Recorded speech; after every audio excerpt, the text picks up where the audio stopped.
Hi, this is Michael Spook. I'm the leader and the founder of the Young Men Empowerment Forum, identifying the gene of great leadership in you. Identifying a gene of great leadership in you. You've got the gene of great leadership in you. But the problem is, can you identify it? It is therefore very important that as a leader of Young Men Empowerment Forum, I want to urge you as a young man to start identifying that gene of great leadership in you. You are a leader. And as I said, because of your assignment, you are a leader. Because of virtue of you having an assignment and a purpose in your life. Now, because of that, you're going to actually need to take the step of identifying that virtue of being a great leader, identifying to your own, on your own, actually, the ability of seeing that I've got a gene of being a great leader. And based on that, then start developing it and becoming a better person. But how do you then identify that gene that you are having a potential of being a great leader? And this is by being able to embrace vulnerability. And I want to speak about embracing vulnerability today. Now, I know there are many people that are seeing themselves as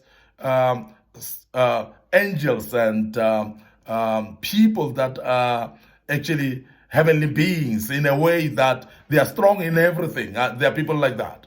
But also, in contrary, you're having people that are actually embracing their vulnerability, but in a more negative way. What do I mean by saying that?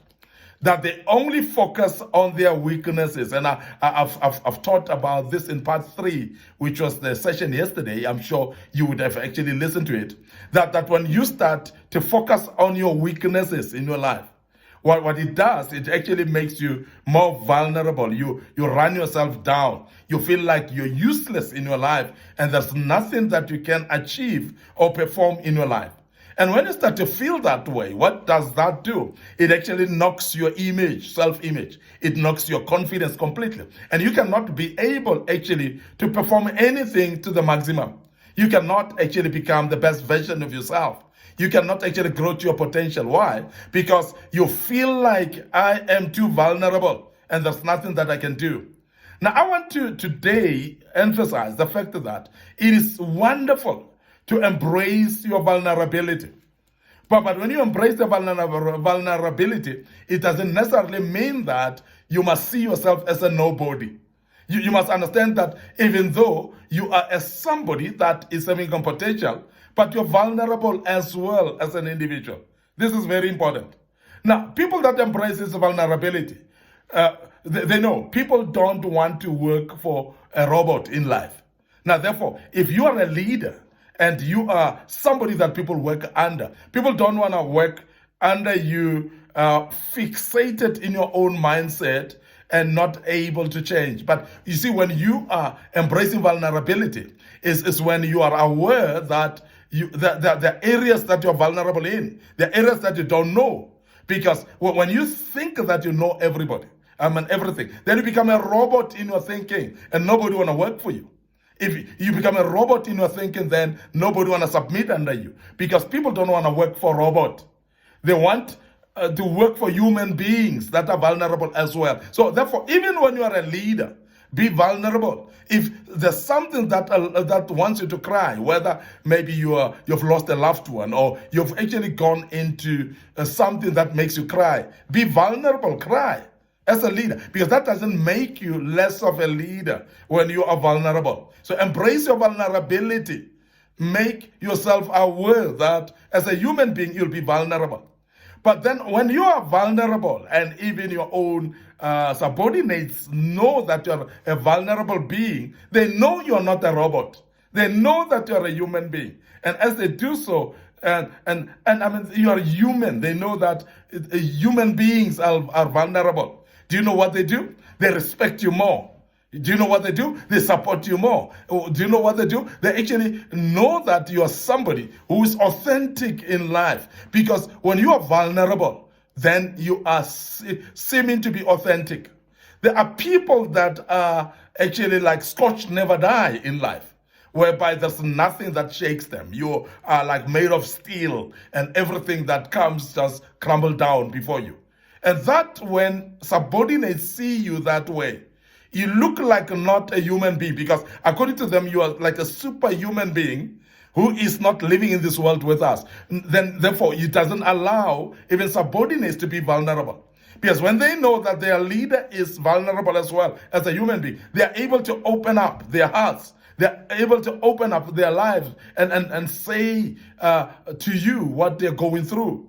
Now, when people think that you are the robot that you are, when they think that you are the steel, made of steel that you are, and tough person that you are, a Scotch never die, but die by mistake. When they look at you that way, they are not open enough to share their vulnerability. They are not open enough to share what they are going through.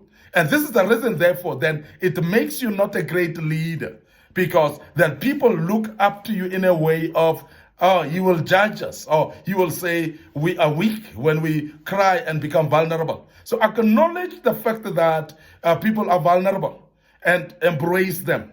And don't actually judge people because of their vulnerability. I know leaders that will judge people and say, no, you're weak, why do you cry? And so on. We have heard people saying that tigers never cry. And we have heard people that actually even judge men and say, men cannot cry. Now, as a young man, I want to emphasize that if it says cry, if you feel like cry, cry.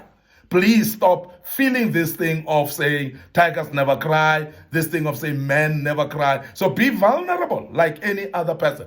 Embrace vulnerability, but also embrace those people that are vulnerable as well, because it's not only you who's vulnerable, but there are people as well that are vulnerable. So please embrace vulnerability for yourself, embrace vulnerability of others as well, because people are vulnerable, and don't judge them because of they are vulnerable.